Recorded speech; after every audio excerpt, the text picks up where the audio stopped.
Hello and welcome to episode 284 of Super Switch Headz, the premier Nintendo podcast on all of the internet. My name is Patrick Knisley. My name is Summer Rain. My name is David Howe, and boy, oh boy, ladies and gentlemen, we have a very special guest joining us once again. On tonight's episode, we have the wonderful Garrett Buss joining the podcast. How you doing, Garrett? Hello. I'm doing well. I'm doing fantastic, even. That's great. Garrett, you are here joining us on this episode where we're going to talk about some Nintendo franchises that are dormant, that haven't had an entry in a while, and we're going to talk about which ones are most likely to return on the next console, or perhaps even if this console lasts longer, which ones are coming next, most likely to come next. So we've got a list of those. We're going to get into that. But before we get into any of that, we have some news. Nintendo is keeping that Donkey Kong Country flame lit by putting out a new video. There's a new Metroid Prime book coming out. The eShop's closing in China. We might know what Joy-Cons look like. We might not. And there's a whole lot more news that's not so great too, but we'll get into all that in a little bit. I know exactly which one you're talking about. I'm going to try not to say that person's name as much as possible. Before we do the news and the main topic, we're going to do a check-in. How's everybody doing? Yeah, I'm doing all right. I'm kind of chill. I'm chilling for the most part. Happy Thanksgiving. I haven't seen you guys since then. I hope you guys had a good one. I did a Friendsgiving with some friends, which was really nice. And what else did I do? I don't know. I just kind of like fucked around and like played a lot of video games this weekend. I played through a whole game from start to finish in like one sitting, which was a ton of fun. I'll talk about that at the end of the show. And yeah, other than that, back at work, pretty busy week. But yeah, I'm doing okay. What about you guys? I had a pretty good Thanksgiving. I hosted my family at my own house for the first time, and it was honestly really nice. Not even just like behaving, like people were nice. And I love playing the board game Ready, Set, Bet with my family because let's go gambling. We're a big gambling family. Ready, Set, Bet is basically a game where it's about horse racing betting, but it's done with dice. And just like little wooden horses that you move across the board. And again, we live in Chicago. Both of my parents, growing up, they used to go to Arlington Heights, the racetrack, and they demolished that racetrack. For those of you that aren't local and don't know, that got demolished because they thought they were going to build the new Bears stadium there. Which is also just not happening anymore, but they've already demolished the stadium. So just no more horse racing here in Chicago. But we have Ready, Set, Bet to fill that void. And then I also did kind of a friend's, not exactly a Friendsgiving.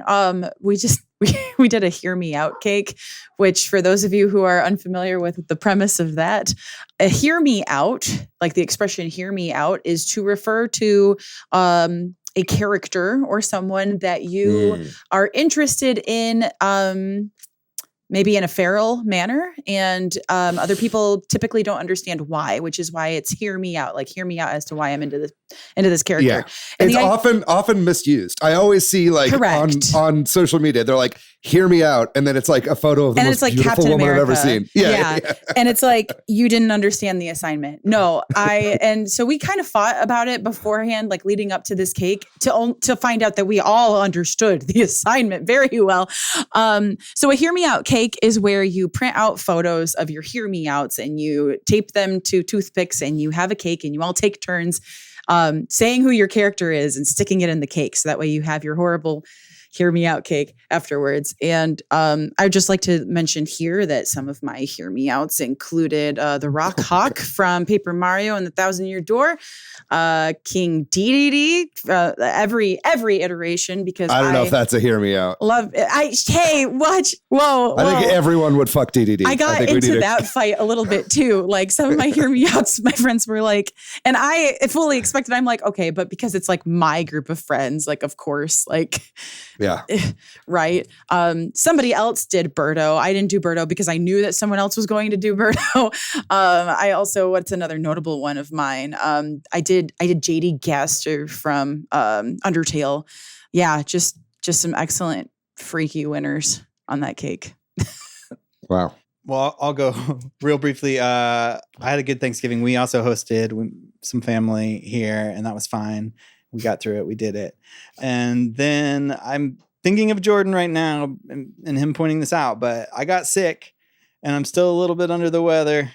And that has been affecting me the last several days, and it's been a bit of a bummer, but I think I'm on the upward trends there. So it's been a pretty good week for me. What about you? Don't worry, it'll only be a matter of time before you're sick again. Yeah. Yeah. What about you, Garrett? How's your week been? My Thanksgiving was good. I visited my family down in Magnolia, Texas. Came in for the day and then popped back into Austin. I got into Austin at like 1 a.m.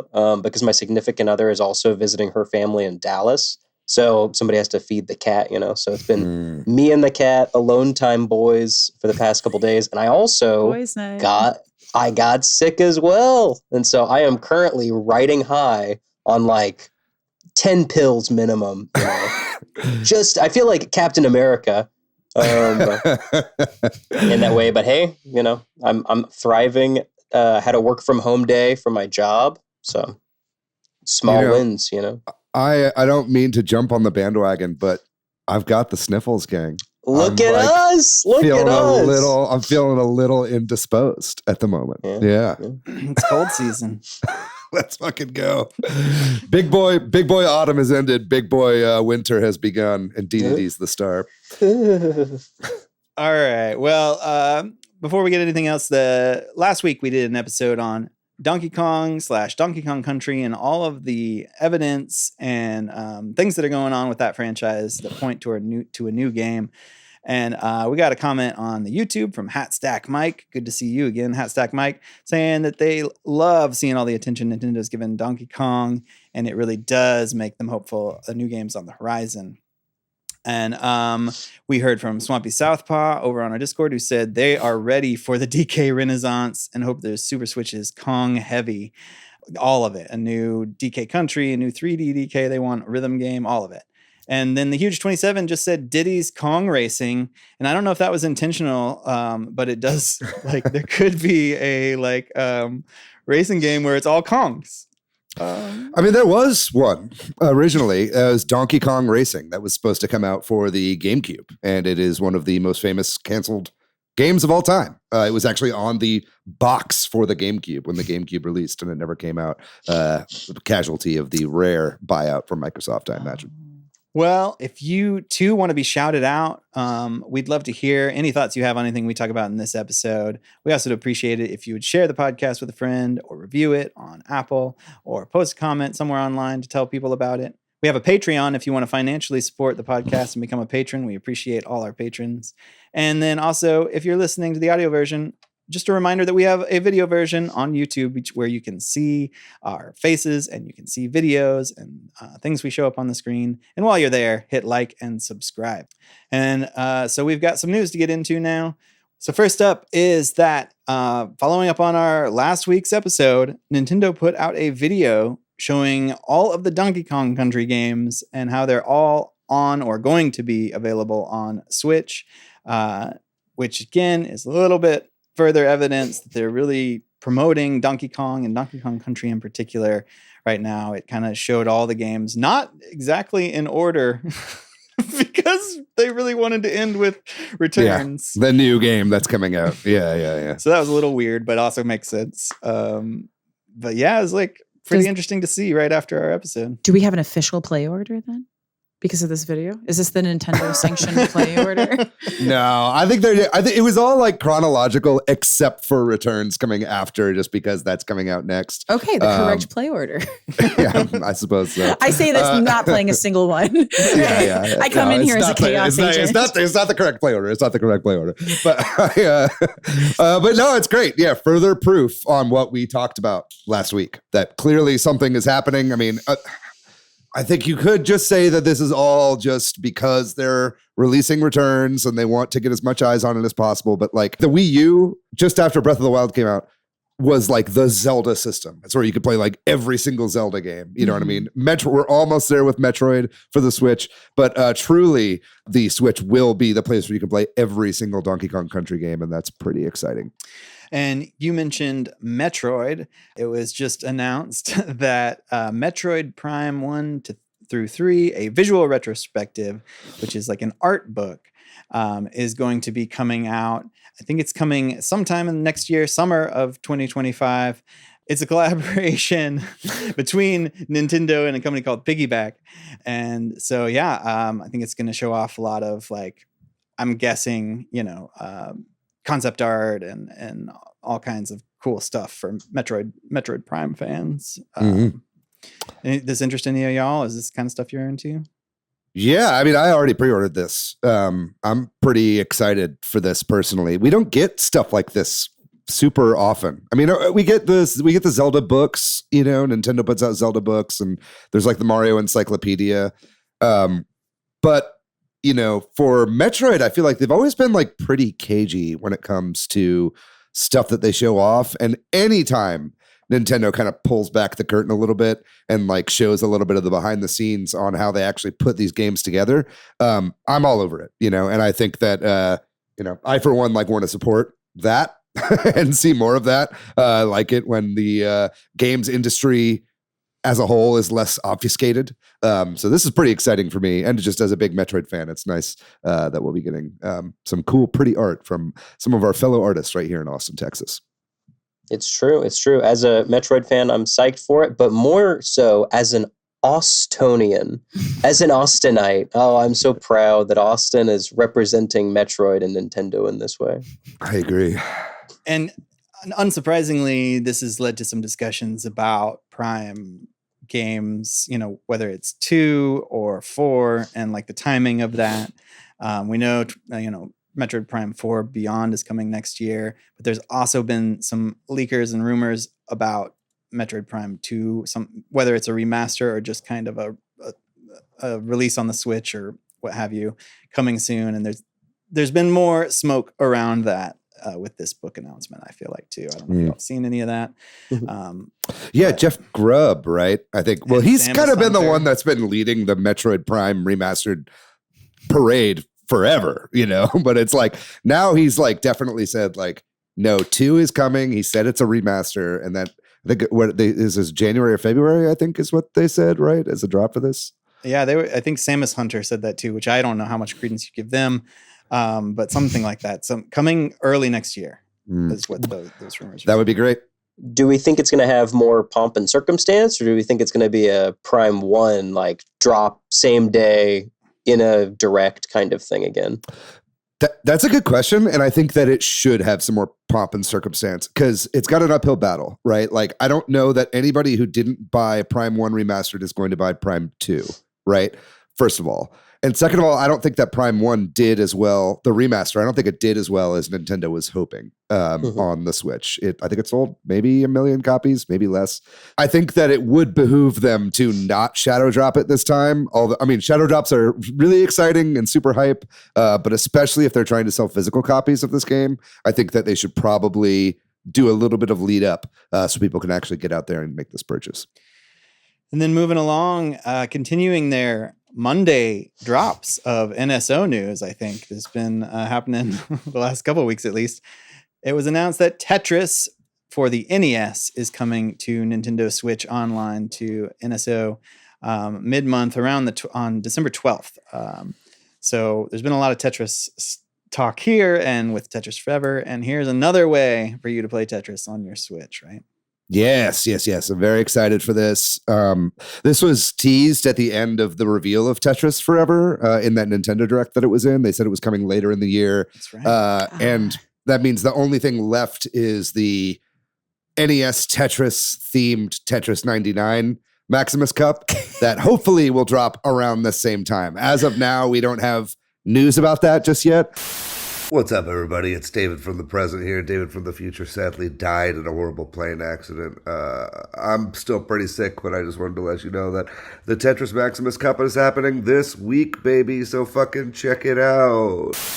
But that's really exciting to me. Obviously, there's the Game Boy Tetris theme in Tetris 99. I'd love to see the NES Tetris theme as well. Also, as someone who's played Tetris forever, and I have kind of mixed feelings on it ultimately. I mean, it's definitely good and worth playing, but it's, as a huge Tetris fan, I kind of wish it was a little bit more. But I will say NES Tetris is not in that game. You know, like the Famicom version of Tetris is, right? But the real famous classic Tetris, like the one that all the kids play nowadays, is NES Tetris, right? So that one coming to NSO is a really big deal. That's clearly, I think, why it wasn't included in the actual Tetris Forever game. But I think this is going to be great. You'll be able to play with people online. This is going to be a ton of fun. Next up, we're going to be talking about the Switch 2 and the Joy-Cons. So some alleged leaks of the Nintendo Switch 2 Joy-Cons have come out, of visuals of them. There's like a video from some Chinese alleged manufacturing, most likely is the source if it's true, right? And you can see pictures of them that, you know, people have pulled from this video. It's not the best quality. And so I love leaks like this because it's like, is it real? Is it fake? Can you even like see the graininess? What do y'all think? Do you think this is real? And I mean, they just kind of look like Joy-Cons, if we're being honest. So I don't know if the Switch 2 is that's not that different. Then yeah, sure. Yeah, I mean, these follow pretty much exactly what we saw before with the leaked specs on the Joy-Con 2. Joy-Con 2, what am I doing? Yeah, I'm going to call them that. Fuck it. That's probably what they're going to be called. But, you know, also, we did also see someone 3D print those, right? And so, like, clearly this could just be someone having printed their own and put the stick inside it and, you know, blah, blah, blah, blah, blah. I'll say, though, I believe it. I think it looks pretty real to me. I think that there's no reason to doubt it at this point. And I think I said this on a recent episode that it's like the more leaks that happen between now and like, you know, March of next year, the more likely they are that they're true. Because, you know, if Nintendo is, you know, manufacturing just a fuck ton of these systems right now, there's going to be, all it takes is one person filming a video on an assembly line to show these off. And they look good, man. I mean, yeah, they look like Joy-Cons, but they look bigger and they got better SL and SR buttons. And I'm all for it. I think this is real. Yeah, I kind of do too. I think that's a good point. And it, like you said, it tracks with all the other things. It's got that mysterious additional button in the same place. So either everyone's doubling down on this fake leak or we're seeing more and more of them. So speaking of China, though, our next bit of news is that the Nintendo Switch eShop, it's been announced that it's going to close in China, not until 2026. And so it's May of 2026. So there's quite a bit of advanced notice here. But it's pretty interesting. It might have something to do with just like government, you know, in the Chinese government's trying to make rules and laws around like less online video game stuff. So it could be that Nintendo's worried about that or something else. Who knows, right? There's no clear reasoning. But as part of it, if you're like a user in China, you can get a free game. Like you get a number of free games. You get up to 4. You get 4 of them? I wasn't games. Sure how many it was. Yeah. I thought, oh yeah, that's pretty wild.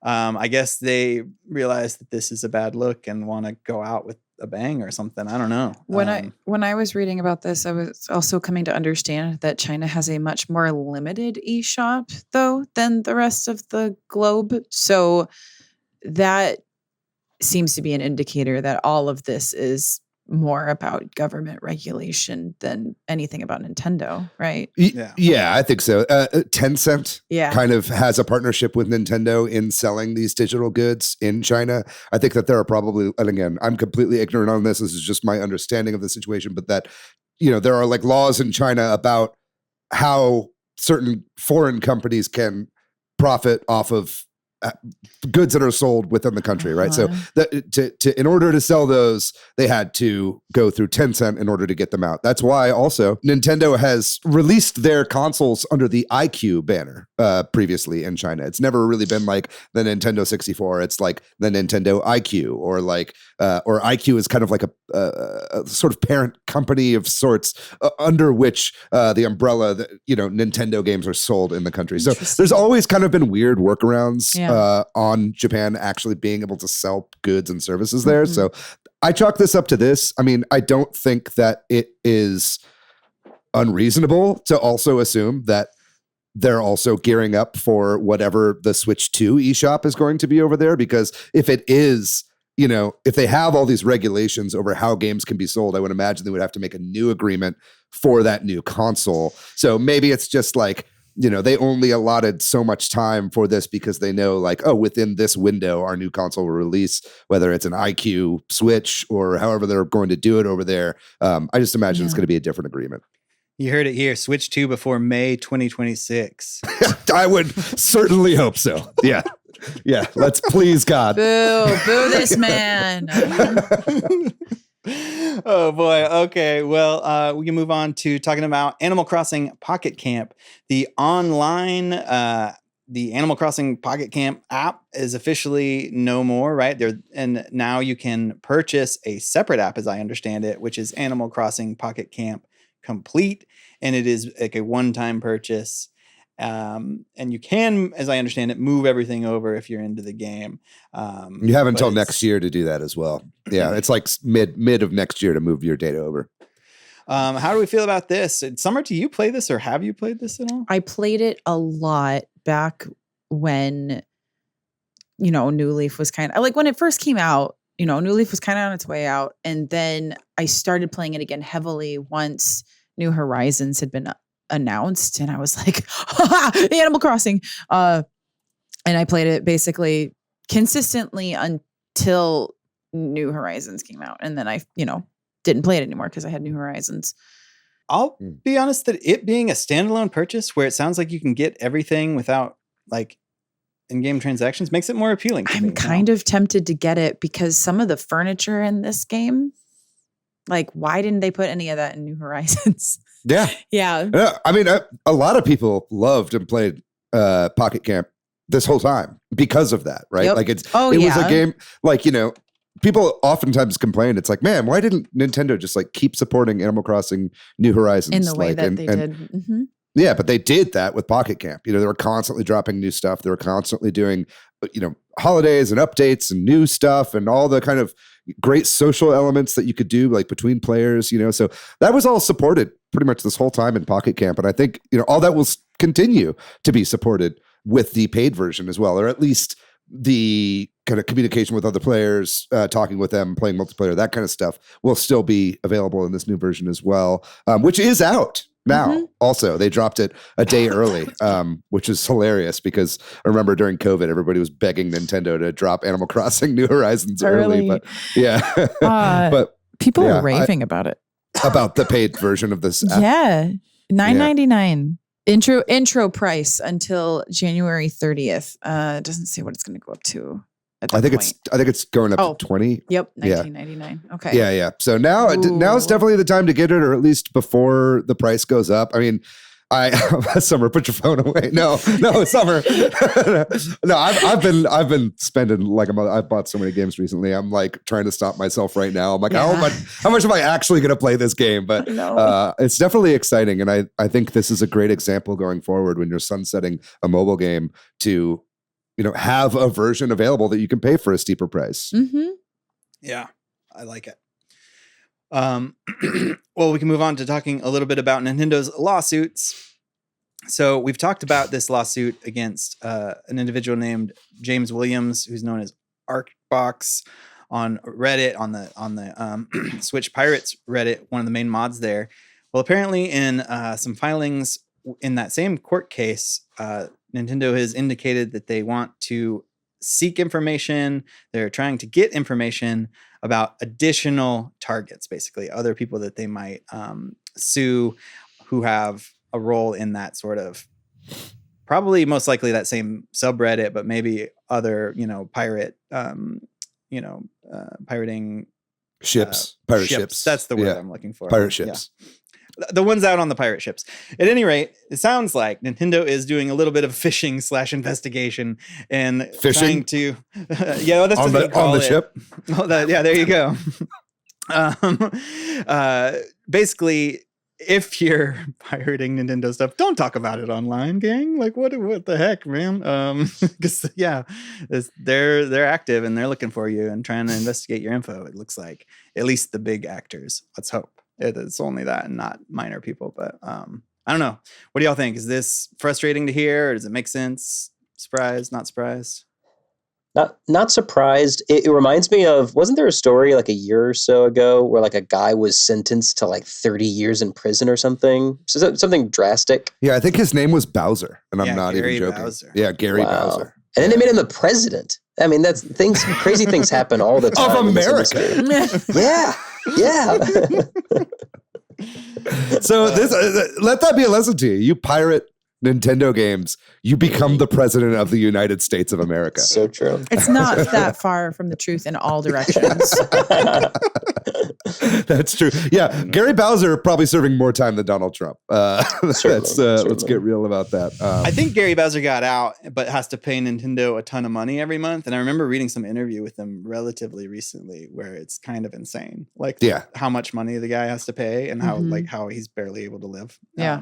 Look, Joe Biden. All right, you pardoned Hunter. You pardoned Hunter. You can pardon Gary Bowser. All right, please. Anyway. I have memories of back in 2020, us talking about this Travis Scott event in Fortnite on the podcast, this sort of big thing that happened. Well, apparently Fortnite's latest big event was its biggest ever. Another sort of like season ending thing. I don't really play enough Fortnite to understand these things. Maybe Summer, you can explain it. But this one had more than 14 million people who showed up live, or I don't know if that's concurrent number or what have you, but I think it was concurrent actually. Yeah. So that's crazy. That's a big number of players that they got. I'm guessing this is I've been actually too busy in real life to like fully know that this was going on. But I know that people do tune in for like the real time. These are real time events that happen in Fortnite, and they get celebrities to do like actual concerts and stuff in the freaking game. And I was like already having a lot of fun with this specific event, like that they've got Juice WRLD, Ice Spice, Eminem, like it's actually like Snoop Dogg, like it's been a lot of fun.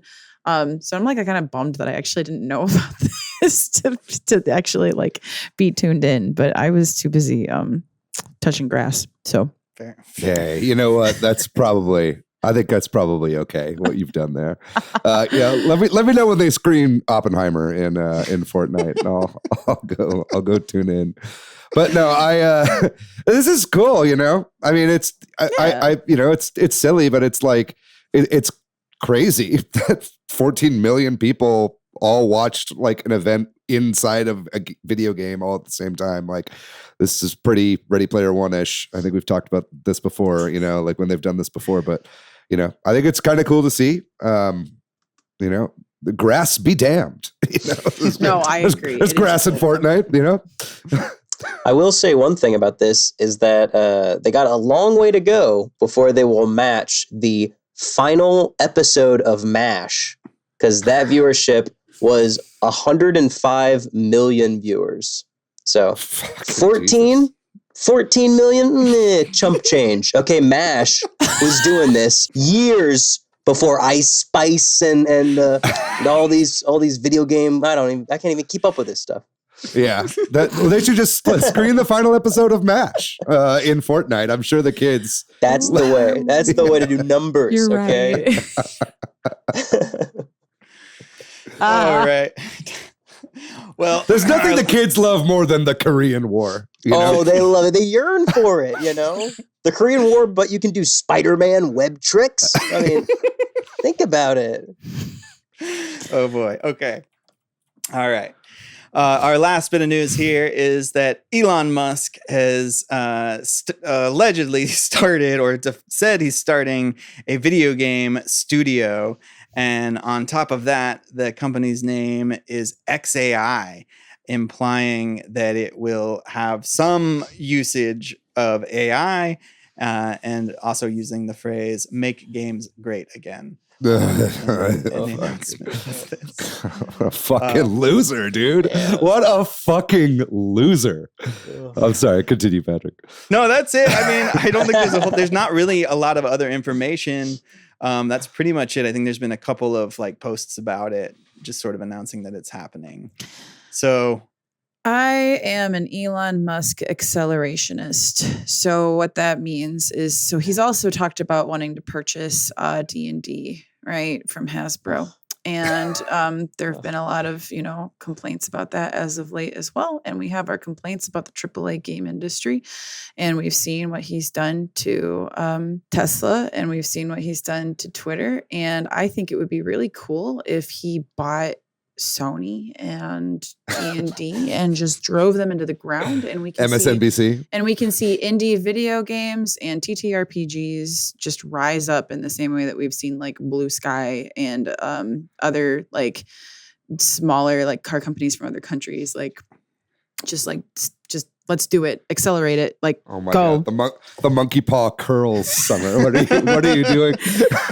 This is nothing good could happen from this. I don't know. You are right. It's like it is funny that like, I mean, our podcast is on Blue Sky now. Like I've like we're over on Blue Sky, and it is a way better place. No, a lot of that is though because Elon ruined X to begin with, right? So it's like, it's whatever. The guy just needs to like fucking shut up. Like I just don't want to see him anymore. I don't want to hear about him anymore. I want him. It would be great if he got like. You guys ever read Snow Crash, the Neil Stephenson novel? Like, it'd be great if his like digital avatar like got a computer virus that scrambled his brain in real life. Like that's kind of what I'm hoping will happen. Sorry, spoilers for Snow Crash, but that, I think would be fucking fantastic.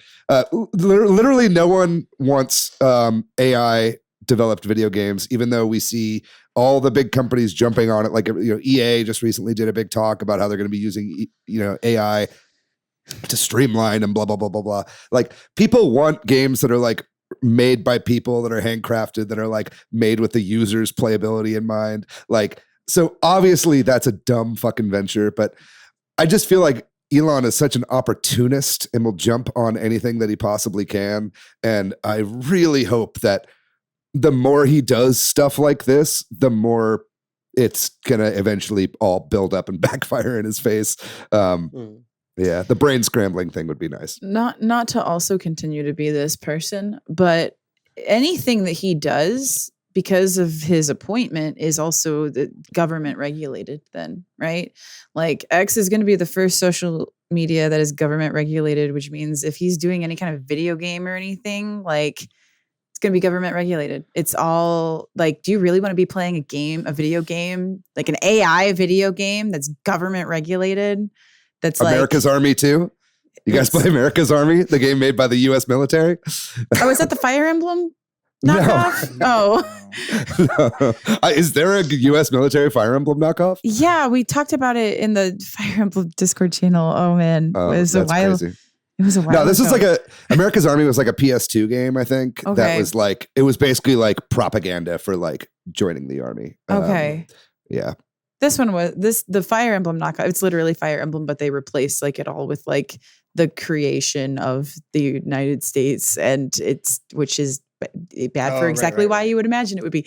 And yeah, it's also, I mean, it's propaganda. Yeah. Yeah. Well, time to just all hold hands and jump into the fire together.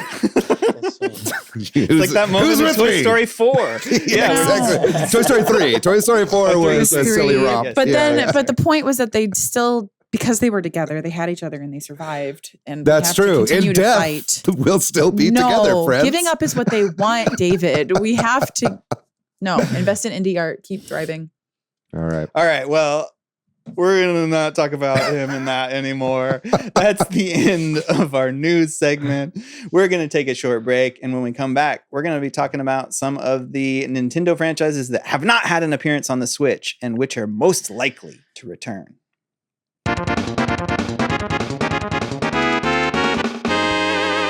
We are back, and this week we are going to be talking about some of Nintendo's franchises that have not appeared on the Switch, and going to be talking about the likelihood that they are going to appear in the near future on the Switch or the Switch 2. There are obviously a lot of franchises that Nintendo has that haven't appeared on the Switch, some of which are pretty dead, some of which kind of surprising they haven't appeared. We've come up with a list that we're going to deal with, and we've come up with some requirements that, to consider these, for what makes this can be on this list. But I think this is a really interesting and fun topic, and I'm really excited about it. I don't know, just the top of. Maybe we can go through some of what the requirements were to be included in this kind of like tier list that we're trying to put together of most likely to return. And like you said, David, it's going to be like a tier list, so it's not like going to be a straight ranking in terms of first most likely or whatever. It's going to be like, grouped. So I think the number one requirement is that it has not had an appearance on the Switch. Right. I think that we are going with that it has more than one entry in the past. Sorry, ARMS. Though I would love for you to be on this. Well, the ARMS is on the Switch, so that's true. Yeah, it would double not count against. In fact, it only exists on the Switch, so we're off to a great start. And then I think the other requirement that's of note is that what we're going to be talking about is a new game coming out, not like a remaster or a remake even, but like a new entry in this franchise is what we're talking about. And so then the other kind of things I have written on this list of requirements are more sort of like, it seems plausible, and then we wanted to include it because we can only have so many. We can't do every Nintendo franchise that fits those. So we picked 8. And we also have a few honorable mentions. I think it might behoove us to kind of get those out of the way now. And all of these either didn't make one of the criteria or just seemed a little implausible, which is one of the criteria. So those that are not included in this ranking list are Chibi Robo, 1080 franchise, which there are 2 1080 snowboarding games, the Excite series. If there was one that I could have added from the honorable mentions into this, it probably would have been the Excite series, because we have had Excite Bike.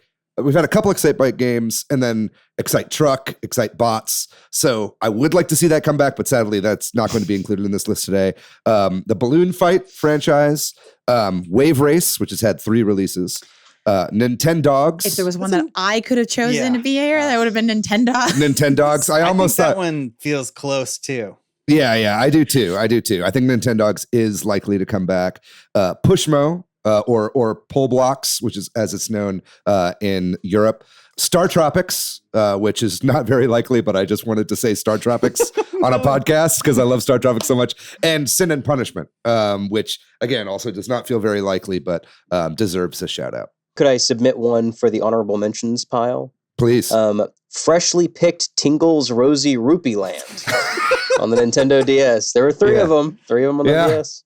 Yeah, I would like another. Yes, Tingle is its own franchise apart from Zelda. I think we can all agree on that. Yeah, absolutely. Yeah. Pour one out for Tingle. Yeah, he died of a carotid artery. Sadly. So now this all begs the question of which franchises are we going to talk about. I don't know if we want to list them out or we just want to go through them. Maybe we just go through them one at a time, and you'll find out soon. Sure. Yeah, sounds good to me. Okay. So I think we should do these in date order of first appearance. That's how I have them listed. I think that's a fun way to do it. So we're going back in time first, though they have all had multiple entries, so it jumps around. But we're going to start off with the Punch-Out franchise, which had notable releases in the arcade, the NES, and also the Wii, as well as actually the SNES too, right? There's been a bunch of, or there's been several Punch-Out games, I guess we could say. And it has been some time since we've seen one, the Wii being the last one. I just feel like this is a franchise that definitely has some ability to come back. Summer, last time we talked about this, you pointed out something I hadn't thought about, which is they're kind of racist depictions. You hadn't thought about that? Well, that really says a lot about you, Patrick. Until you pointed it out, when I was like, oh, I think Punch-Out could come back, and you're like, I don't know, it's kind of racist. I was like, oh yeah, I guess it is. There was a character in the arcade version of Punch-Out that wasn't in the NES game. He was an Italian boxer named Pizza Pasta. Yeah. Hey, And my kind of that's- guy. And That's that's pretty cool. and that's probably the least racist one. Right. Well, you can't really be racist against Italians, but anyway. That's what I'm saying. That's why I said it's the least racist. Yeah. But yeah, I agree. I think that if they brought this back, they would have to like give them real names and maybe Overhaul. not just be like stereotypes of characters, which, you know, would suck because you would want to like see some of these characters come back because, you know, they are kind of like, It's racist. you know, yeah, you know, but you know, that beside the point. But you know what I'm saying? Like, I think that it would be nice to see the characters come back and maybe be like, hey, by the way, their real name has always been Armando Iannucci or something like that. You know what I mean? Yeah. And not that because he's a famous filmmaker. But you're right. If they could lean into like, this was a bit that we did, you know, and because the premise of it, and we could just have a boxing game again. And I do think it's worth pointing out that it's odd that you're right. The last game came out on the Wii, obviously, because boxing, motion controls. It's weird that we didn't get it on the Switch for like similar, you know, parallel reasons. Yeah, 15 years ago, Punch Out for the Wii came out. Weird. And if ARMS, like to bring up ARMS again, was kind of like, they're like, we can't do a Punch Out because we're doing ARMS and it's very similar. And if they see ARMS as something not worth bringing back, I could see being like, well, what if we tried Punch Out for that reason? Because it sounds like what if Switch 2 will have Joy-Cons. What if we got Yeah. ARMS Punch Out? Yeah, like an ARMS Punch Out crossover. Because Would I love actually the be character pretty design cool. in ARMS. Like, and I like the it'd be character like design in Punch Out. Yeah. Marvel versus Capcom. Yeah, it'd be like Marvel versus Capcom. I think that's a great idea. Wait, we're just pitching a whole new thing. Yeah, maybe we should talk about, we've talked about the franchise a bit. Well, first of all, we've pitched a couple things. One is ARMS versus Punch Out. The other one is woke Punch Out, Yes. which I do think we need to do. But either way, I think that Next Level Games, which is the company that made Punch Out for the Wii, I don't think we know what they're working on right now. I doubt they're doing another Luigi's Mansion, although they could be. But either way, I think that it would not surprise me to see them come back to do Punch Out. You know, they came back to do Mario Strikers, a series that they had done in the past. So the fact that, you know, Nintendo will tap them to bring back franchises that haven't been around for a bit, I think does lead some credence to Punch Out returning. I would think that Punch Out would be pretty likely to come back, maybe even more likely than ARMS. I would put it in, like, what is our tier list? Like S, A, B, C, right? Oh, F. are we doing this Yeah. now? Yeah. Okay. I would propose that Punch Out would be somewhere in the A, B range. Mm. I don't know how y'all feel about that. I'd give it an A. Yeah, that feels pretty likely to me. I think that it is I think Punch Out is one of the most like recognizable Nintendo franchises. You know, there was also Punch Out stuff around the Mario movie. Like there were Punch Out Easter eggs and stuff in the Mario movie. True. Yeah. Yeah. What about you, Garrett? Yeah. I think that it's probably likely-ish.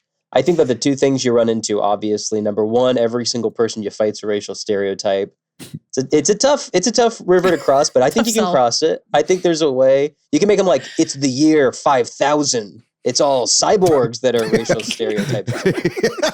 And then that's ARMS. And then the second thing is that it used to be Mike Tyson's Punch Out. You know what I mean? So it makes sense that they cut him after the whole ear stuff or whatever for the Wii game. But maybe, you know, now he's in the cultural zeitgeist again, a sympathetic underdog. You know what I mean? No, You just use him. do and Jake Paul's Punch Out. Oh my then God. They're definitely keeping the racism if they do that. They got it. I mean, at that point, it's a given. At Yeah, that point, it's S, and I'm not buying it. Like, I'd put it at like probably A tier. I don't want to spoil my thoughts on anything else, but I think that if a game was featured in Smash Ultimate, I think it's more likely that they are top of mind for Nintendo. If they made a freaking amiibo of the character, you know that somebody cares about it. You know what I mean? I mean, Captain Falcon, that means nothing. Yeah, And we got a new F-Zero game this past that's year. true. Fuck, That's true. Yeah. Well, so are we okay putting it in A? Punch Out 99. For now. Yeah, Yeah, Punch we Out. got it in A. We can always Oh. shift. Sorry, you just said Punch Out 99 and I got a little erection. But all right, go ahead and move on. We should move on. The next series we're going to talk about is Kid Icarus. So this one started in 1986. Another NES game had a Game Boy entry, and then had it was a 3DS game, right? The Kid Icarus Uprising. So I think there's been a lot of talk about whether or not Kid Icarus Uprising would get like a port or a remake or something. Obviously, we're talking about a new game here. Mhm. So, but I think multiple characters from Kid Icarus are in Smash. I don't know that matters, but I'm kind of with Garrett that it kind of does. Like people, it's in people's minds. I mean, granted, most of the things on this list like have characters in Smash, That's or true. at least some kind of Smash representation. But Probably true. Smash Ultimate was an enormous game with like Yeah. a million fucking Everybody- That was characters. kind of the point of the game, was Yeah, to yeah, have yeah. everything possible in it. Kid Icarus is a like multimedia franchise as well. Like there was an anime, or at least there were anime shorts or something like that. I'm not sure if there was a full blown anime, but you know, they've been trying to kind of like get people interested in Kid Icarus like over the years.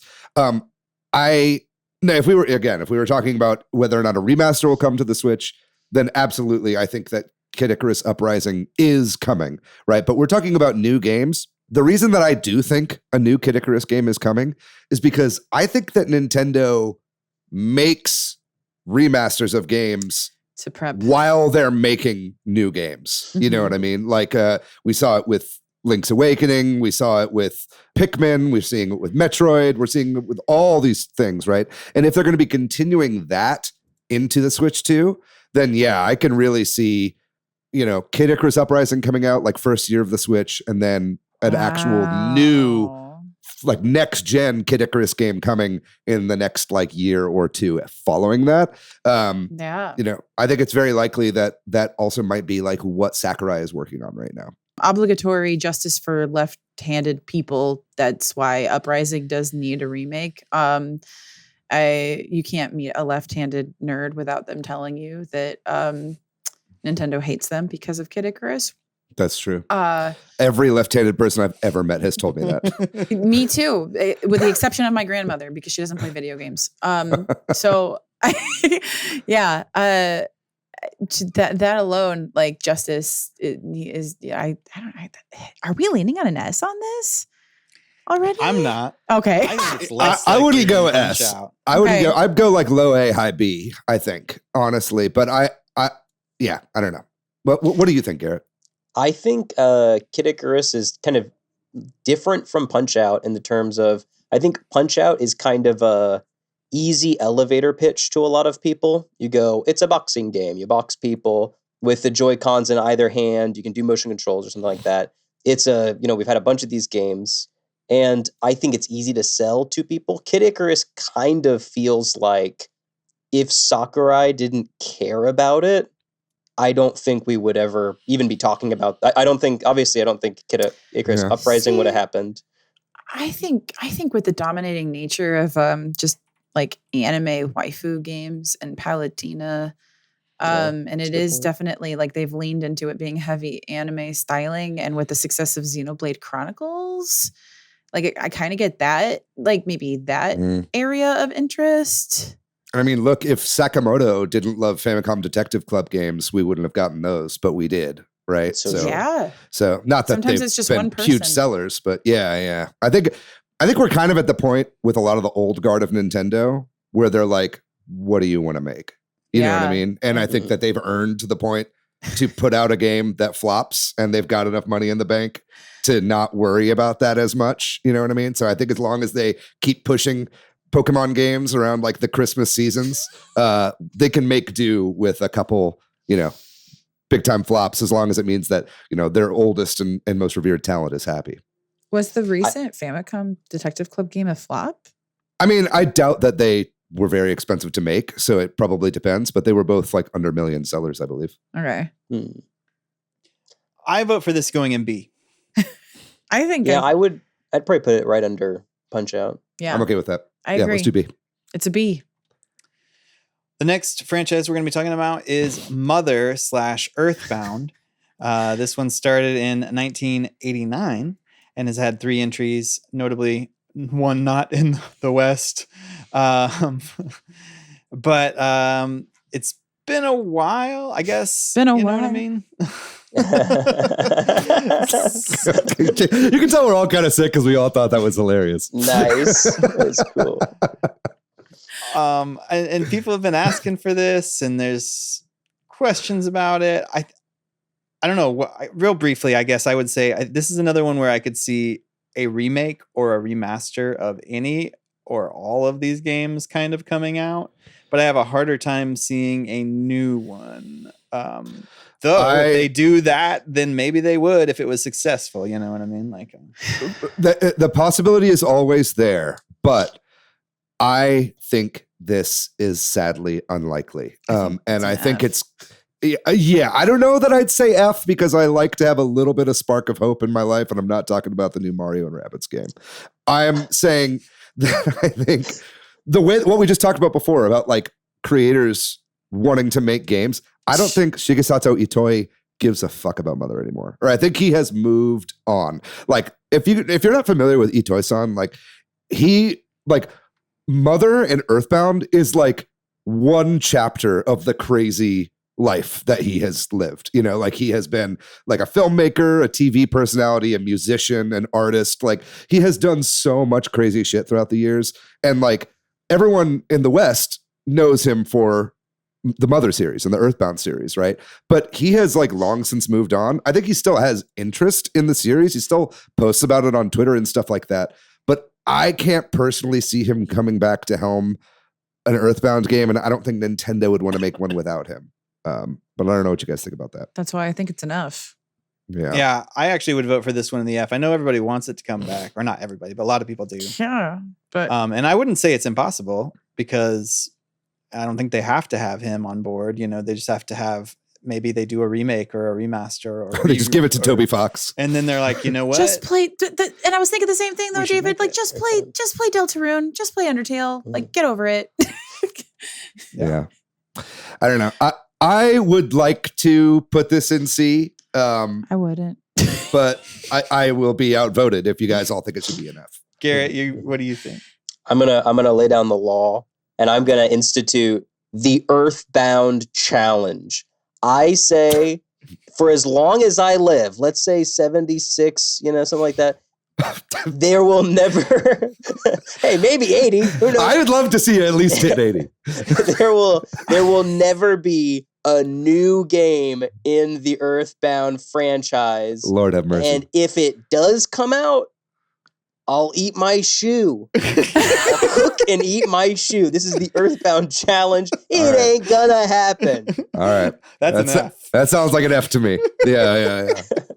I'm kind of with you on this. I'll also cook and eat my shoe. Fine, I'll do it too. It's a movement.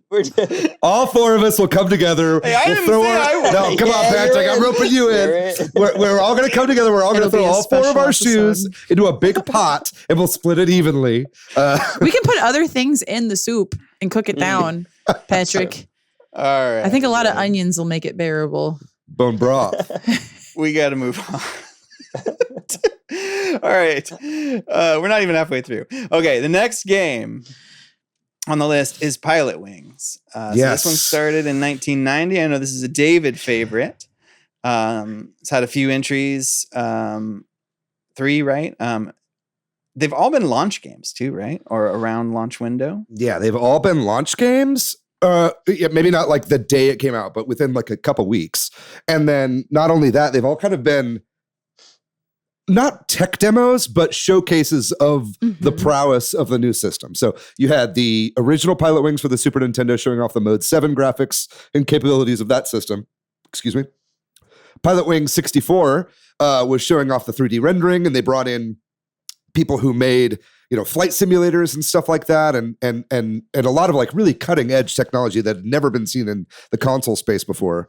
And then obviously Pilot Wings Resort showed off the 3D stereoscopic capabilities of the 3DS, along with featuring Woohoo Island from Wii Sports Resort. Now, I think that it's been a minute. Really, it's only skipped a generation so far. We have not. Well, we didn't get one on the Wii, but at least the most recent one was only a generation ago, past the Switch. So I think that it could very well come back. I think that especially if the Switch does something new or interesting, the Switch 2 rather, we could see Pilot Wings come back as a kind of launch title. And, you know, I'm not saying that this is incredibly likely, but I think if the Switch does have a VR component, the Switch successor, the perfect game for it would be Pilot Wings, right? Show off, you know, even if it's like a weird, wonky, hold the VR up to your face, which has been kind of actually rumored recently, like, you know, something like that, a seated flight experience where you're flying around in VR, where you can look everywhere and you're not moving really fast. You're not like moving over a lot of ground. I think that would be perfect. I know that's not super likely. I don't know. I think you're selling me on this hopium. Let's go. You made me a little more convinced too. Yeah, because I've been selling the, like, they're definitely doing VR, and all of the dots that you just connected on a thing that I've already been like, yeah, like, Let's go. I'm getting you all on my side. I think that if we do see it, it's going to be launch, and it's going to have some, I playing that mode in the most recent Mario Party where you fly around on the Koopa thing or whatever. Yeah. Also kind of felt like a Pilot Wings thing. And I was like, why isn't there a Pilot Wings game where I'm doing this with my Joy-Cons and, Totally. I could see a motion. There hasn't really been a motion Pilot Wings, you know, even if it's just using the gyro of the Switch to aim and look around, even if it's not VR. I think that's a pretty good thing. I don't know that I put it in S or A tier, but it's certainly not F. I was leaning closer to C, but I think I'm definitely happy to put it in B. Obviously, whatever y'all say. I was close to an A, but yeah, we could put it in B. I'm leaning towards A. I don't know. Holy fuck. I think that this is just, it seems so Nintendo. Like, Yeah. and I don't mean to disparage the Pilot Wings franchise at all, but I do think that they would do something like make a post on Twitter that's like the silhouette of a plane, and they're going to be like, it's back. And people are going to go, oh my God, it's going to be Star Fox, it's going to be F-Zero, it's going to be all these things. And then they're going to be like, Pilot Wings 2, new Pilot Wings. Oh, don't call it that, but yes. I think it seems like a very Nintendo thing for them to do, to me. Yeah. I mean, I'm going to have to, let's put this in B. Because if we put this in A and it doesn't happen, I'm just going to have my heart broken. So can we just, you heard it here first. If we got Racism 2 A's. remake before plane remake. No. Okay, please. Oh my God. Racism remake in the style of Final Fantasy more likely than I prefer the original. I think so too. I'm going to give it a C just to balance us back out to a B. Let's put it in B, and then I'll be happy about that. I think it's a B. Oh, okay. We're solidly in B then. Let's move on then to our next franchise, which is Star Fox. So this one started in 1993. It's had several entries over the years, including the one we only recently got on NSO, or not recently, but on NSO. God, that feels recent, but it's not. The one that never came out here, but Star Fox 2. Yeah. Yeah. Or never came out at all, right? I guess I should say. But anyway, there's been a lot of Star Fox games starting back in 1993 with the Super Nintendo game, and then going through Star Fox Zero for the Wii U. I don't know. What do y'all think? New Star Fox game likely? I think so. Isn't it weird? This is another one that it feels weird there hasn't been one. You know, like furries run the world. And this is my S rank one. This one's, I really thought we would have seen a Star Fox game by now. Every year when we do those predictions episodes, I'm like, I think it's time for Star Fox. And it's not. I think this is an easy S. I think that Nintendo has been trying to figure out exactly what to do with it, right? Because, you know, the last time they took a big swing, which was kind of a big swing. It's like, okay, let's talk about Star Fox Zero for a second. So Star Fox Zero was a Wii U game, came out late in the Wii U life cycle. So it was already had its kind of hands tied, I think, as far as sales were concerned at that point. But it was a big swing in that it did these like weird controls where it was like, what you saw on the gamepad was what you were actually supposed to look at, and then what was on the TV was kind of like a cinematic mode. It was not fun. It was not cool. I didn't like it anyway. I know a lot of people like Star Fox Zero, and I wish I liked Star Fox Zero, but I just couldn't wrap my head around the controls. It just wasn't for me, sadly.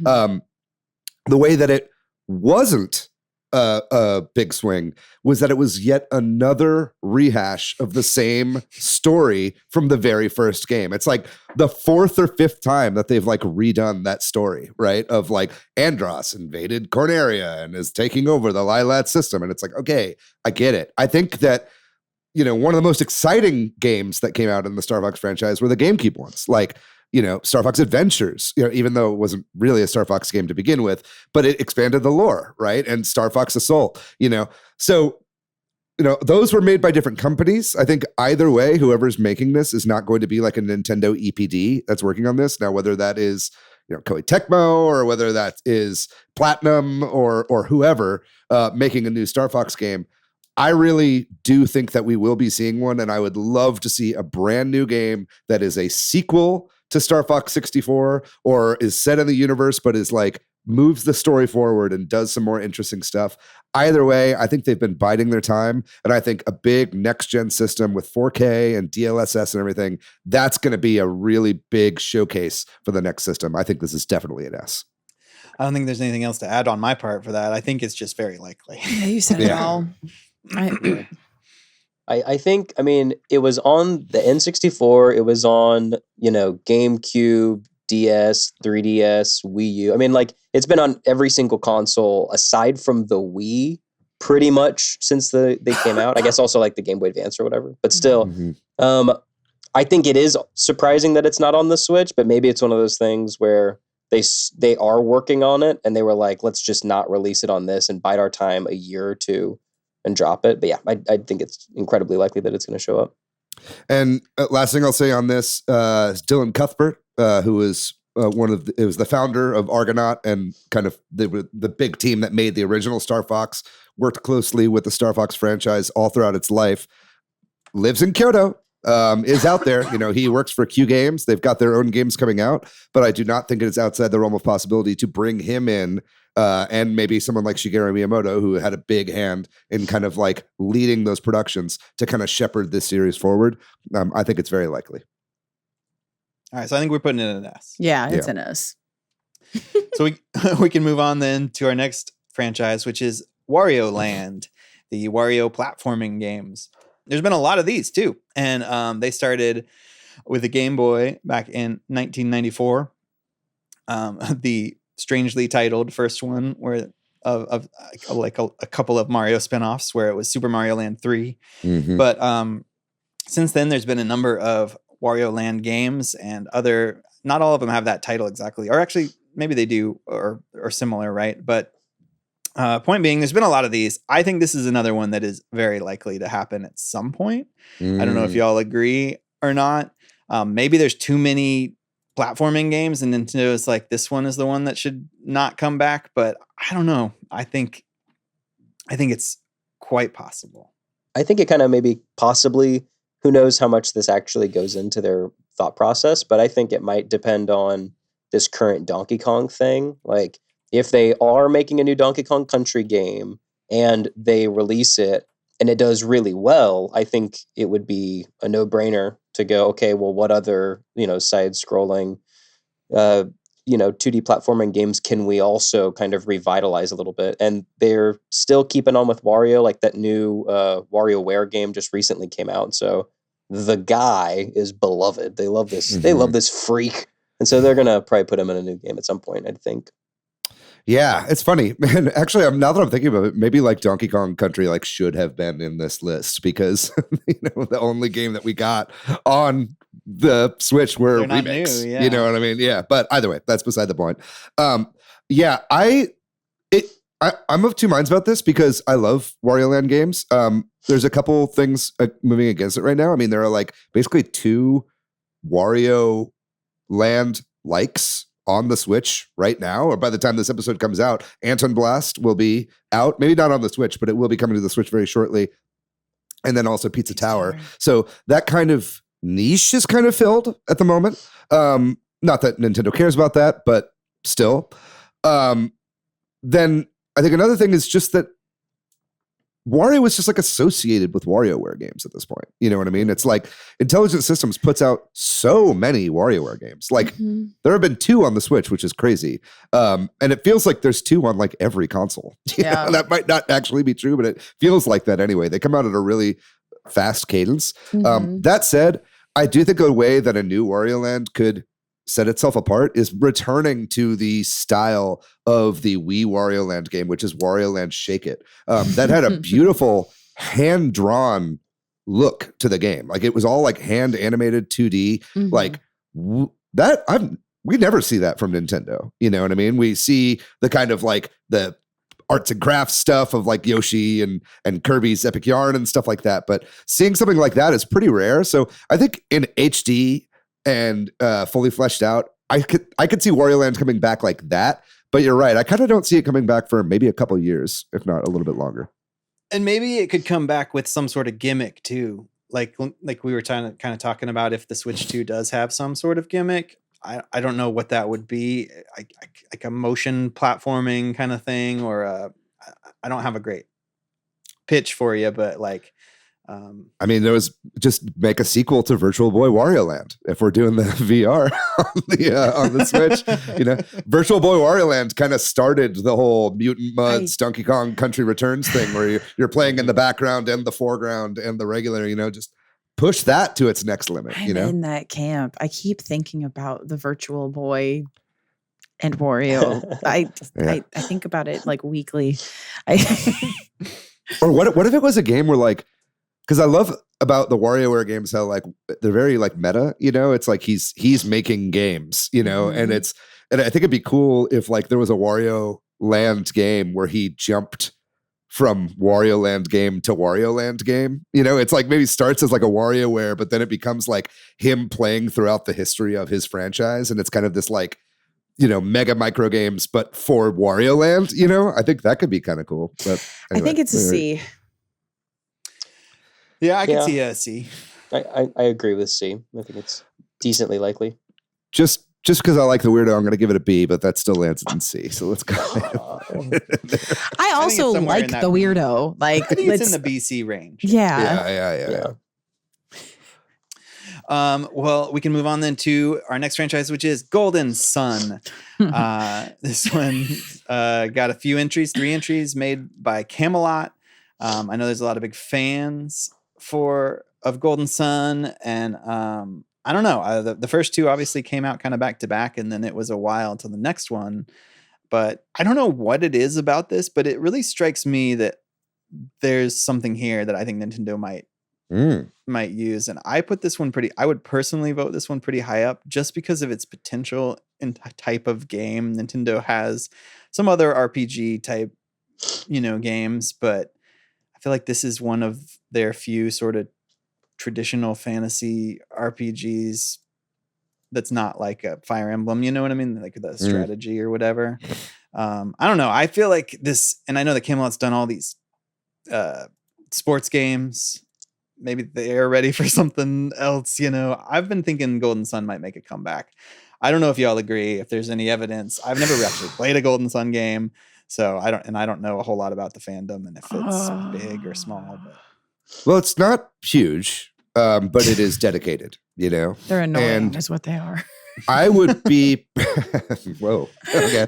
I would be personally disappointed if I saw Camelot just the Switch 2 comes out and it's like first year they're like, it's a new Mario Tennis. You know, I'd be like, okay. You know, so I think I feel like they probably feel similarly over there. I'm sure they're tired of pumping out these sports games, you know. So yeah, they could make a Mario Baseball, but it sure would be nice to see them return to this. That said, I mean, it is a niche franchise. I didn't even know there was a third game. I was like, wait, I was game? Also ready. Yeah. I was like checking and I'm like, oh, he's right. I thought there were 2 as well. I thought there were 2. Oh my God. So yeah, so it's so actually to join this list, you have to have more than 2 entries in the past. But anyway, yeah, I don't know. I don't think it's as likely as you do, Patrick, but I'd give it, I guess I'd give it like a B, maybe a C or a B. I'm still dumb. I'm almost on an F on this, y'all. Like, wow. Yeah, I don't think they care. I don't think they care about Golden Sun. I think we're Do you gonna think get. do you think the Nintendo the heads at Nintendo were just whipping fucking Camelot, just being, make another sports game, make another. They're like, no, stop. I mean, obviously, because when did the last one of these come out? Yeah, true. I mean, 2010. that's not that much later. It's actually later than some of the other last ones we've been talking about. It just later doesn't get than- the same attention as anything else on this list, Hmm. except from annoying fanboys. Dude, you're summoning them. They're going to come to this. They're going to. They Go really are, bombard. and they're going to remember how I dumped them in college. And, Okay, so it's very personal. and I'm going This to is- dump them again. This is Like, a guy. no, I personally think it's pretty unlikely. I think I'll put it in F, just because the fact that they didn't make a 3DS Golden Sun, and they made a lot of games for that They sure system. did. a lot of great I- JRPGs on the 3DS. I kind of Yeah. feel like at that point that's the nail in the coffin. I don't think it's. I'm not going to eat my shoe if they make it, so it's not. It's not mother level, but Yeah. I don't personally see it being super likely. All right. Well, I'm going to give it a C. It sounds like we got 2 Fs. You sounded like you were pretty highly rated, Patrick. Yeah, I would like for it to be in B, but obviously that's not going to happen. So I don't know Does where that- that puts us. Does that average out to a C? Yeah, I think so. I guess so. It'll be a low C, like a 71. Yeah, So, Yeah. okay. So is it behind Wario? sure. Yeah, Yeah. Don't you think? Sure. I Yeah, think yeah. so. I think. Yeah. Yeah. And I guess just for clarity's sake too, so where we're at with rankings, 'cause we've got one left. Wanted to clarify, like in the B tier, we've got Kid Icarus and Pilot Wings. Do we have one over the other? I'm feeling Pilot Wings after this discussion. Yeah, me too. Me too. You guys, I'm the Pilot Wings fan, and I'm like, I just don't want to get my hopes up too much. No, Well, but we're I also also don't think Kid Icarus is as like. I just don't think it's. as Yeah. likely. okay. That's Okay. all. I just wanted to update the little image, little graphic. Yeah. Okay. Sounds good. All right. all right. Well, let's do our last one then. Let's do the last one. And that is Rhythm Heaven, which I think is another David favorite, right? If I'm not And another mistaken. intelligent systems game. Oh God. So there's been a handful of Rhythm Heaven games. Last one was the Mega Mix in 2015 on the 3DS. So that's one of the more recent of this list to have an entry. That was like the WarioWare Gold style Like ultimate mashup. It was like a multi-game remake. You know what I mean? Yeah. Yeah, and when they do something like that, do you think that means they're done with it, or do you think that means like Well, no, don't because know. they made WarioWare Gold and they put out there you go? 2 since then, and that was pretty recent as well. So, yeah, I mean, not to just hijack, but I Please. think this is pretty likely, and in fact, I think this is going to be coming out pretty soon. I think that I don't think it's going to be right away, but hear me out, and Summer, you're going to really enjoy this. I think that Intelligent Systems and Nintendo have been sitting on Oh my a God. genealogy of the Holy War remake for several years, or at least a year, because we've heard about this thing and the fact that it's probably coming out for a really long time. Now, I know that Nintendo sits on stuff, and I know that they are sitting on a cache of games that they're going to be doling out over the first year of the Switch 2's life. I think one of those is the new Fire Emblem game, which means that during this time, if they're sitting on a finished game, Intelligent Systems needs to be working on something, right? I think they just did 2 WarioWare games in a row. I think that this means that they're going back to the well with Rhythm Heaven. And we just got like the ultimate remake of Rhythm Heaven. So there's no way they're doing a remaster or a remake or anything like that. I think we've got a new Rhythm Heaven game coming, and I think it's going to come out within the first couple of years of the Switch. So you don't think they're working on Paper Mario, just to clarify. Oh, yeah, they do that too, don't they? They do so much. Well, they've got an A team and a B team. So let's say one That's team is working on Paper Mario and one team is working on a new Rhythm Heaven. That would be my guess. Yeah. But yeah, what do you guys think? That's just I my also opinion. think it's, in my heart of hearts, I think it's likely. I'd give it an A. I'd be putting this squarely an A, personally. I'd be okay with that. I think it's pretty likely that there's gonna be another entry, and I think it's time. Yeah, I feel kind of uneducated a little bit about Rhythm Heaven. I played the one on the Wii and had a good time. I remember in that one, You could be a big luchador guy, and you would like flex, and you like Well, and you're is that kicking soccer true? balls. Yeah. Yeah, man. And I think that somehow, it's kind of the opposite mentality that I had earlier, where I was like, if it has a character in Smash, it's more likely to show up. I think sometimes Nintendo likes to dangle the IP and be like, oh, you want F-Zero, don't you? And like throw it away. So I think with Rhythm Heaven, because there's not necessarily one big mascot or anything for that game that's like super ubiquitous, it kind of feels a little bit more realistic that it might just surprise, hey, this is announced in like 3 months, you're going to play Rhythm Heaven Ultimate or something like that. So I don't know. I'd probably put it at like, do we have a B tier? Or yeah, we've got a is B it tier. A to C. Okay, yeah, I'd probably put it in B. Okay. I was close to an S on this, guys. Whoa. But then I'm gonna vote. We put it in A. I think that landed in A. Well, now I want to bump it up to S. Okay, well, we're going S all the way. We're locking in the S train, baby. 3 S's. I don't know. Wait a minute. Patrick says A. I say A. Oh, You said S a second ago. You Okay, gotta fine. lock in. No, you know what? S, I'll do man. S. I'll do S. I think S is S. definitely coming. Wow. Yeah, Okay. me too. I'm putting it behind Star Fox, but I'm putting it in S. I agree. Behind Star I can Fox. agree with that. Yeah.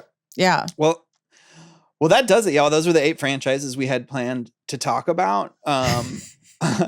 Yeah, let's pull up the graphic. Where And are we I'm at just with gonna- the final Yeah. list? So in the S tier, we have Star Fox, followed by Rhythm Heaven. In the A tier, we have Punch Out.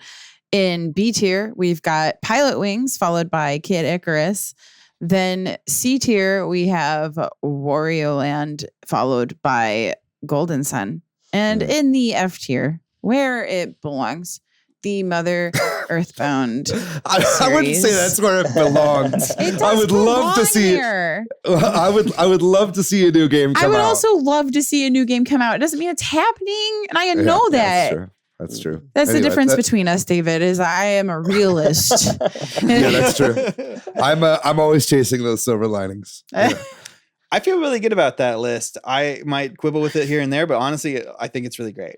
I do with where too. we Yeah. landed. Now, please hit us up in the comments. Let us know if you agree or disagree, and please let us know if there were any games that we left out of this list too. Because I definitely look through a list of Nintendo franchises, Tell but us. it's easy to forget sometimes. Tell us where you Yeah. put Nintendogs, actually. Yeah, any of those honorable mentions, if you think they're more likely, would love to hear from that. Or if there's totally something we left out. Yeah, like Donkey Kong Country. Well, we did a whole episode on it. That's true. We did just do that whole episode on it. About how super likely it Yeah, is. yeah. Okay, that's SS. That's SSS. Yeah. All right. Well, I think that's going to do it then for our main topic. Yay. We are going to take another short break. And when we come back, we'll talk about the games we've been playing recently. All right. Well, the game I wanted to mention is Bear and Breakfast. So I didn't get too deep into this. I bought this game a while back on Steam as part of some sort of bundle. And I've been looking for a video game to try out with my wife. And so we played for the opening of this game, which the opening of this game is super long and unexpected and not at all what I thought it would be like.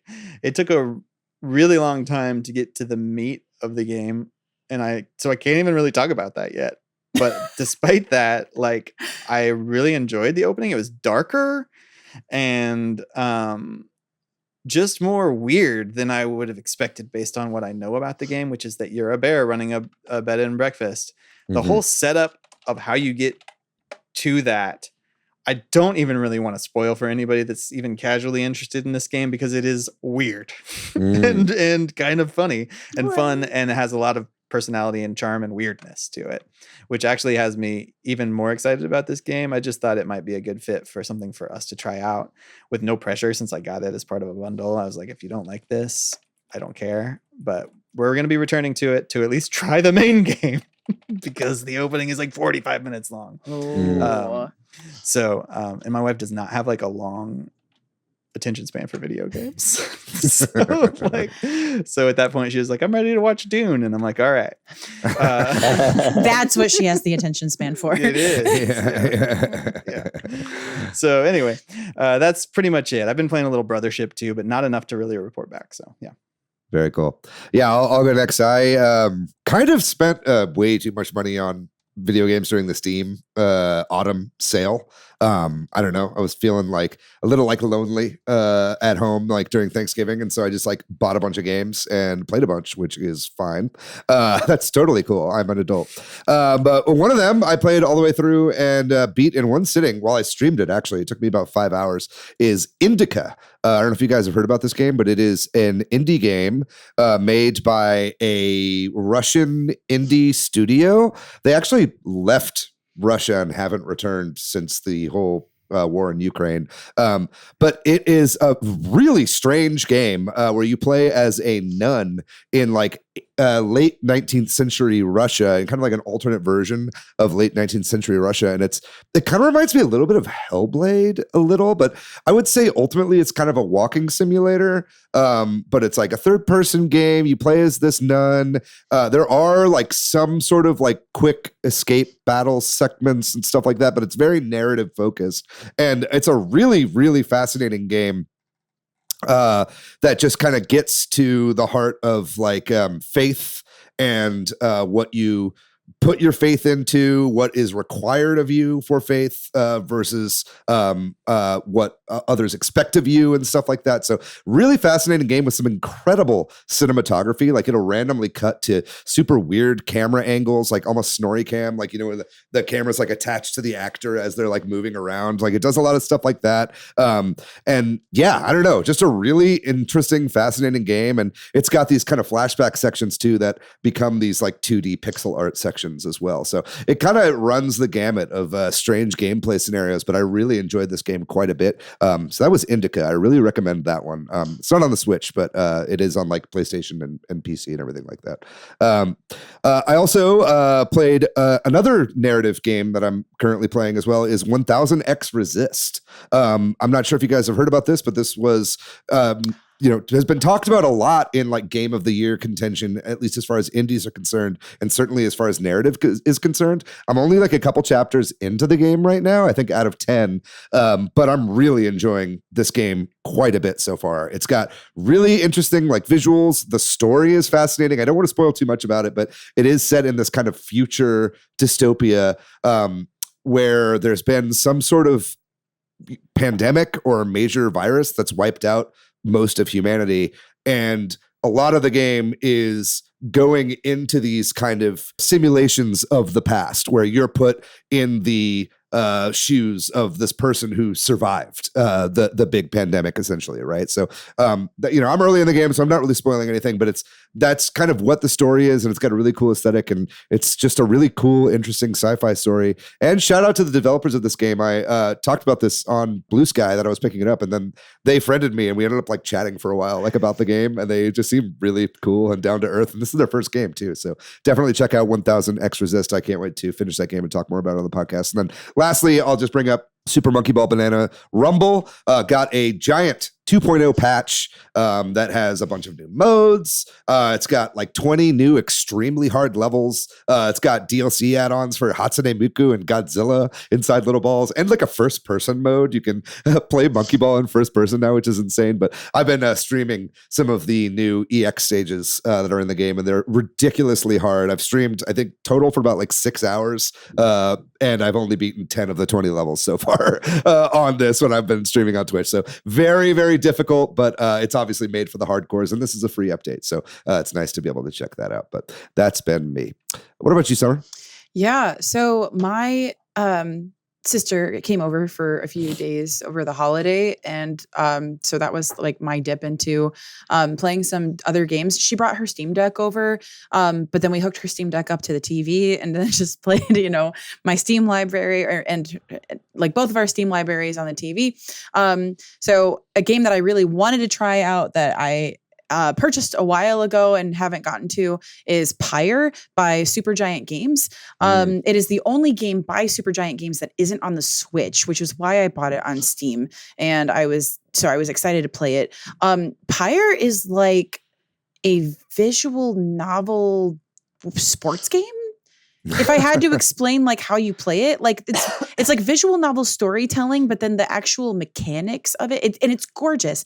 And a lot of it is like, oh yes, this is the game they made before Hades.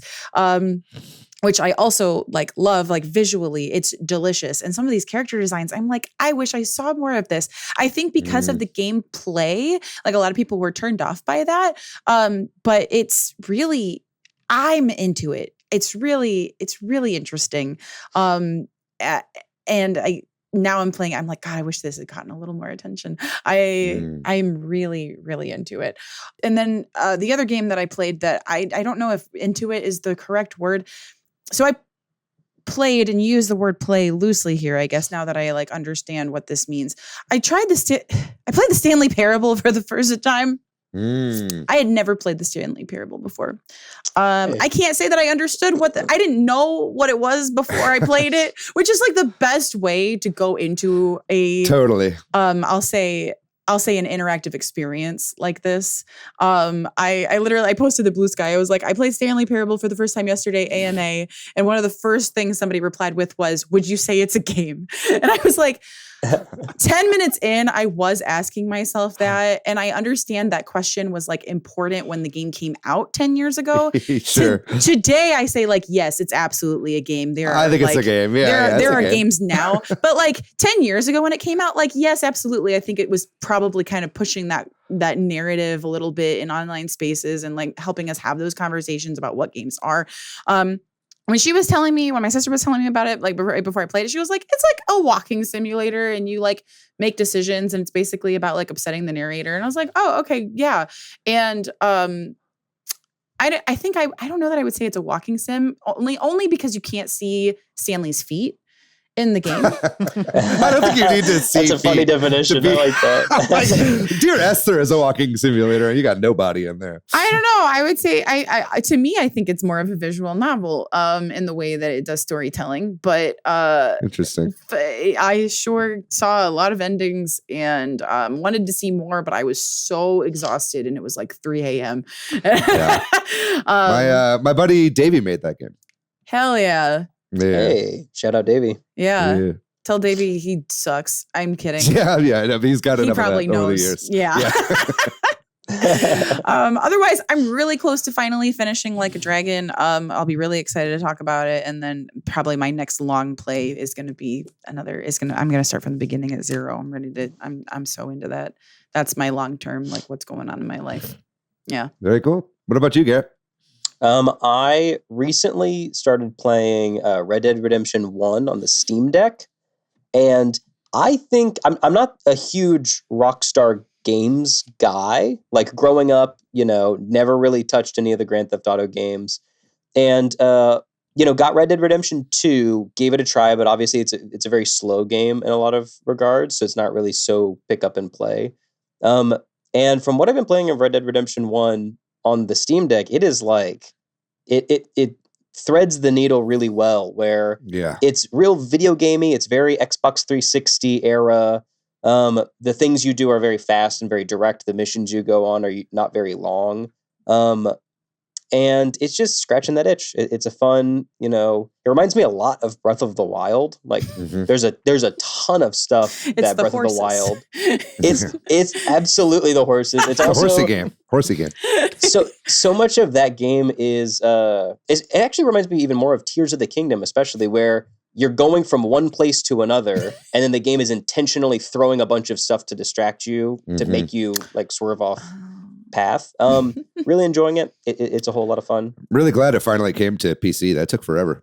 Oh my gosh, yeah, that's it's weird. I'm playing it now, and I've never known that it was like this anticipated release now, but it's so weird that they wouldn't have dropped it immediately, because especially runs really well. It's an old game. Apparently it had spaghetti code, and it took forever for them to figure out how to port it. Yeah, makes sense. And then the other game I've been playing a lot of is Vampire Survivors' new Castlevania DLC. Oh, sweet Lord. It's so good. It's so good. It's so very, very good. I especially like the mechanics, because I've played, maybe like the first 3 zones of Vampire Survivors, but like densely played. Like I haven't really been progressing in the story too much. If there even is much of a story, but like with Ode to Castlevania, I really, really like the way that the map is set up, where there are always goals you could go to. Like you can go to specific items that you know you're going to pick up. You could go to challenge different bosses in a run. And some of the unlocks you get when you're playing specific characters, challenging specific bosses on the map. So every run you're doing a lot of different kind of movement, which I'm appreciating a lot. Yeah, I've been sinking a ton of hours. It's really fun to set up something on the TV because my brain is busted like an iPad baby. And while I'm watching something idly on like YouTube, playing Vampire Survivors on the Steam Deck. It is that game. Very good. Awesome. That's going to do it then for this episode on the return of some dormant Nintendo franchises. Thank you so much, Garrett, for coming on and talking to us. We really appreciate it. Happy to be here. Thank you very much for having me on. Thanks to MilkyWay.co, who does our website. And thanks to Corduroy for doing our music. Thanks to all of our patrons over on Patreon. If you're looking for me, Patrick Online, you can find me as PDYX. You can find me at Weebwitched. I'm pretty much everywhere on the internet at Monolith Fiji. And what about you, Garrett? Where can people find you online? I'm on Instagram at Garrett Buss is my name. Very good. Go check him out. Garrett, still doing comedy, still doing shows all the time. You know it, baby. Yeah, very much. Check out Garrett if you ever get a chance. If you're in the Austin area, you'll probably be posting some of that stuff on the old Instagram over there. But if you'd like to check out our show on social media, we are at Switch Headz on Twitter and Blue Sky. We are at Super Switch Headz on Instagram, Facebook, and TikTok. We got a website, switchheadz.com, and we have a Discord, Patreon, and Facebook group. We'd love to have you join the Discord. Please join us over there. And then if you'd like to financially support the show, please consider joining our Patreon, where you get exclusive access to the patron-only Discord channel, amongst other goodies. We'd love to have you in there. We post a lot of pet pictures, so that's really nice in that Patreon-only Discord channel. But other than that, that's going to do it. What a great time on this episode, gang. This is a really fun episode. I don't want it to end, but I do also want it to end because I'm about to pass out.